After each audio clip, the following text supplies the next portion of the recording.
Good afternoon everyone! So for today's mini vlog, gusto ko lang pong i-flex sa inyo yung sabon na ginagamit ko sa aking mga aso. Ito pong Akika Herbal Pet Soap. Ito po ay 100% na handmade and natural. So ito po ay may 200 grams kalaki at syempre ito po ay mayroon deralizations, anti-parasitic and sterilization. So ito po yung aking mga aso. Ito pong maliit ay si Whoopi at yung malaki naman po ay si Milo. So papaliguan ko po sila at ito pong sabon nito ay napakabango po nito sa mga aso pagkatapos sila mapaliguan at talaga nakakalambot po sila na mga balahibo. At syempre naliles po yung kanilang mga odor o syempre yung mga aso talagang pag hindi napapaliguan talaga nagkakaroon po sila ng amoy. So ito po as you can see binuhat ko na po si Cooper dahil siya po ang inuuna kong paliguan. And then syempre ginagamitan ko siya ng hose para hindi naman po siya mabigla pag binasa ko siya ng tubig. So ayan, as you can see, ayan, binabasa ko muna lahat ng balahibo niya para pag sinabo na po natin siya mabilis po siyang bubula. At syempre, kailangan basang-basa lahat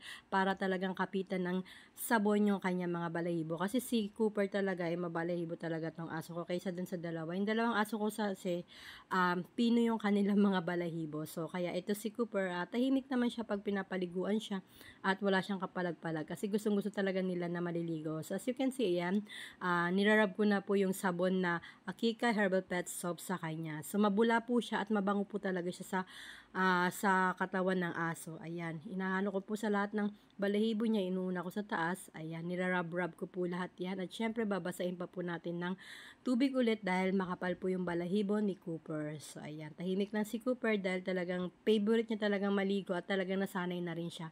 Kaya, ayan, sinasabon ko po maigi sabon sa kanya para make sure na talagang lahat ng part ng katawan niya ay masasabon po natin. So, ito na po ang ating finished product. Finished product, ayan. As you can see, tuyo na si Cooper at talagang malambot yung kanyang balahibo at ang bango po talaga ni Cooper. Ayan. So, nawala yung kanyang amoy dahil talagang aso natin pag hindi napapaligo ng ilang days, talagang nagkakaroon sila ng amoy. Ito na mo si Whoopi. Yan. As you can see, yan. Malambot din ang kanyang balahibo at talagang makulit po yan. Ayan, nakikipagharutan sa akin. At syempre, yung isa nating aso ay si Milo, ayan. Si Milo lagi yan nakahiga at kakain ay nakahiga.